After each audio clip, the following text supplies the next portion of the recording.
Hello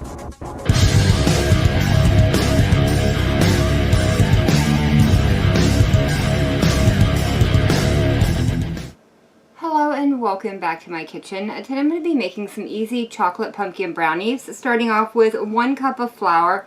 I'll be adding in 1/4 cup of cocoa powder. Next in is a 1/2 teaspoon of salt, a 1/2 teaspoon of baking powder, and 2 teaspoons of pumpkin pie spice. And then the last dry ingredient to go in are going to be 3/4 cup of semi-sweet chocolate chips. Once the dry ingredients are combined, I'll set those over to the side and start working on the wet ingredients. Starting off with a 1/2 cup of melted butter. I'll be creaming in 1½ cups of white granulated sugar. Next I'll be beating in 3 eggs, adding them in one at a time and beating well after each addition. Next in is 1 teaspoon of vanilla extract and a 1/2 cup of canned pureed pumpkin. Once the red ingredients are all stirred together, they can be added into our dry ingredients.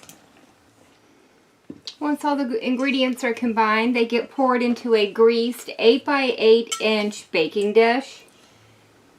These are now ready to go into a 350-degree preheated oven where they're going to bake for about 40 to 45 minutes or until a toothpick inserted into the center comes out clean. Once the brownies came out of the oven, I allowed them to cool on a wire rack for about 20 minutes just to allow them to come down to room temperature. And now all I have left to do is try them out. I can definitely smell the pumpkin. They smell amazing. I'm curious to see how much of the pumpkin flavor actually comes through. Well, this is definitely an interesting little brownie. I do get the pumpkin flavor, but it's very subtle. I think if you wanted it a little bit stronger, add in another teaspoon of the pumpkin pie spice and you should get a little bit more of a hint of it.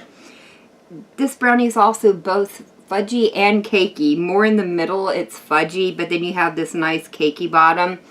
I think they are a little bit tall for a brownie. I would probably bake them, if I did them again, in a 9 by 9 inch pan.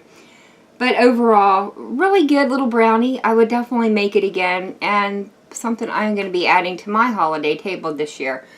But that is going to be it for me for the day. If you've enjoyed this video, leave me a comment down below. And if you tried this recipe out, let me know how it turned out for you. And as always, thank you all so very much for joining me today. I've been Volker. I hope you guys have enjoyed, and I hope I'll see you in the next one.